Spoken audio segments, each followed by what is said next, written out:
আসসালামু আলাইকুম। Hello viewers, welcome back to my channel Tasnim তাজে। আপনাদের সবাইকে স্বাগত। চলে আসছি নতুন আরও একটি রেসিপি নিয়ে। আজকে আমার রেসিপি একদম খুব সহজে ঘরে তৈরি উপকরণ দিয়ে তৈরি চিকেন পোলাও। চলুন চলে যাই প্রস্তুত প্রণালীতে। আমি এখানে 500 গ্রাম পোলার চাল নিয়েছি। আমি চালগুলো ভালো করে ধুয়ে পানি বদলিয়ে 20 মিনিটের জন্য রেখে দেব।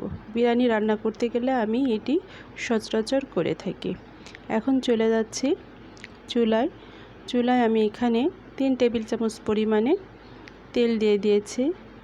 এখন এর ভিতরে দিয়ে দিব 4টি পেঁয়াজ কুচি দিয়ে ভালো করে একটু নেড়ে নিব। এখন এর ভিতরে দিয়ে দিচ্ছি একটি তেজপাতা, আমি 3 টুকরা করে নিয়েছি, আর দারচিনি দিয়েছি। এখানে আমি এলাচ দেইনি। ভালো করে একটু নেড়ে পেঁয়াজটি ভেজে নেওয়া পর্যন্ত। দেখুন পেঁয়াজটি আমার ভাজা হয়ে গেছে। এখন এর ভিতরে আমি চালগুলো ভালো করে একটি ছাঁকনিতে তুলে পানি ঝরিয়ে রেখেছিলাম। এখন সেই চালগুলো সব ঢেলে দিয়েছি এর ভিতরে, দিয়ে ভালো করে একটু চালগুলো নেড়ে ভেজে নিব। আমি এখানে কোনো মশলা অ্যাড করিনি। আমি সাদা পোলাও, একদম সিম্পল সাদা পোলাও রান্না করব। এটি আমার কাছে সবচেয়ে বেশি ভালো লাগে।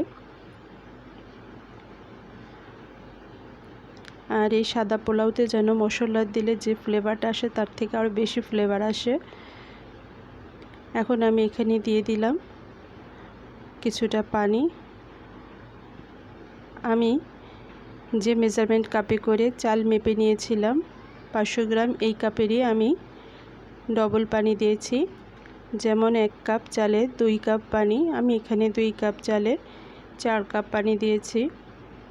আমি এখানে কুসুম গরম পানিটা অ্যাড করেছি। এভাবে ভালো করে একটু নেড়ে চারিপাশের চালগুলো এক জায়গা করে দিতে হবে। দিয়ে আমি ঢাকনা দিয়ে ঢেকে দিয়ে দিব 6 মিনিটের জন্য। 6 মিনিট হয়ে গেছে, আমি ফিরে আসছি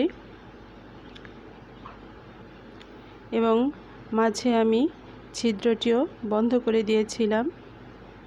দেখুন আমার পানিটা শুকিয়ে গেছে এবং ভাতটা একদম ঝরঝরা হয়ে গেছে। এরকম ঝরঝরা ভাত চাইলে আপনাদের অবশ্যই এই পানির মাপটা ঠিক রাখতে হবে। এখন এই পর্যায়ে আমি উপর থেকে কিছুটা পেঁয়াজের বেরেস্তা ছড়িয়ে দিব।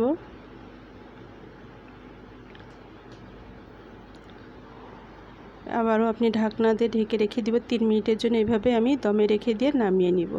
এখন চলে যাচ্ছি মাংসটা তৈরি করতে।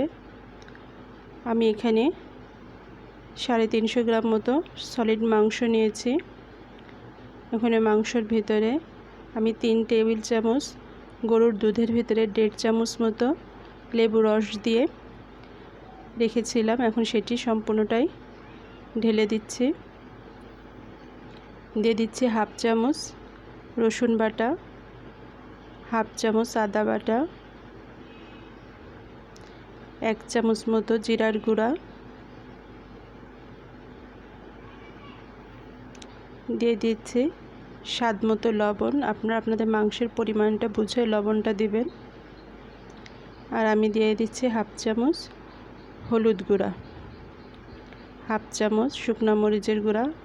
ঝালের পরিমাণটা আপনারা যে যেমন খান কম বেশি বাড়িয়ে দিতে পারেন। এখন আমি সমস্ত উপকরণ হাতের সাহায্যে একটু ভালো করে মাখিয়ে নিচ্ছি।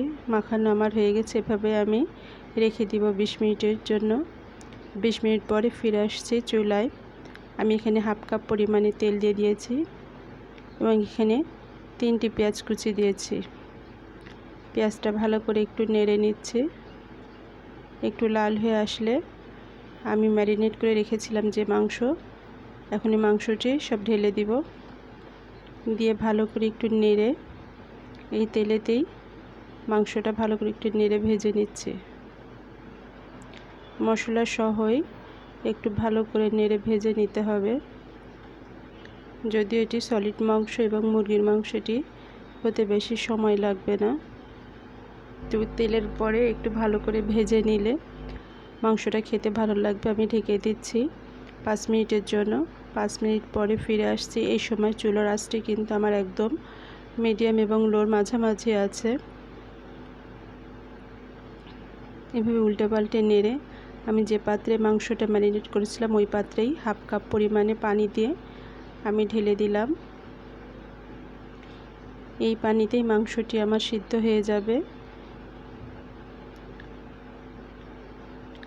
আবারও আমি ঢেকে দিচ্ছি 4 মিনিটের জন্য। ফিরে আসছি 4 মিনিট পরে। এখানে আমি দিয়ে দিচ্ছি হাফ চামচ পরিমাণে চিনি আর হাফ চামচ গরম মশলার গুঁড়া, আর দিয়ে দিচ্ছি কিছুটা কাঁচামরিচ ফ্লেভারের জন্য। কিন্তু গরম মশলাটা অবশ্যই আপনারা দেবেন। মুরগির মাংসে গরম মশলাটা দিলে মুরগির যে একটা কাঁচা গন্ধ ওটা থাকে না, ফ্লেভারটাও ভালো আসে। এভাবে আবারও উল্টে পাল্টে নেড়ে আমি কিছুটা পেঁয়াজের বেরেস্তা দিয়ে দিলাম। দিয়ে আবারও একটু নেড়ে নিচ্ছি। নেড়ে আমি ঢাকনা দিয়ে ঢেকে চুলার আঁচটা একদম লোতে দিয়ে আমি রান্না করব এটি।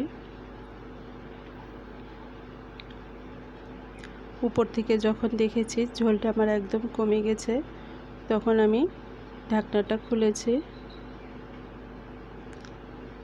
দেখুন হয়ে গেছে আমার রান্না। এখন আমি এটি নামিয়ে নিব। আমি আগে থেকে প্লেটে ভাত দিয়েছি এবং তুলে দিচ্ছি আমার মুরগি। এভাবেই চিকেন পোলাও আপনারা বাসায় তৈরি করে দেখতে পারেন। খুবই মজাদার এবং খুবই ঝটপটে তৈরি হয়ে যায়। ভালো লাগলে আমার চ্যানেলটিকে অবশ্যই সাবস্ক্রাইব করবেন এবং পাশে থাকা বেল আইকন বাটনে ক্লিক করবেন। এই পর্যন্তই, আবার দেখা হবে আপনাদের সাথে নতুন কোনো রেসিপিতে। আল্লাহ হাফেজ।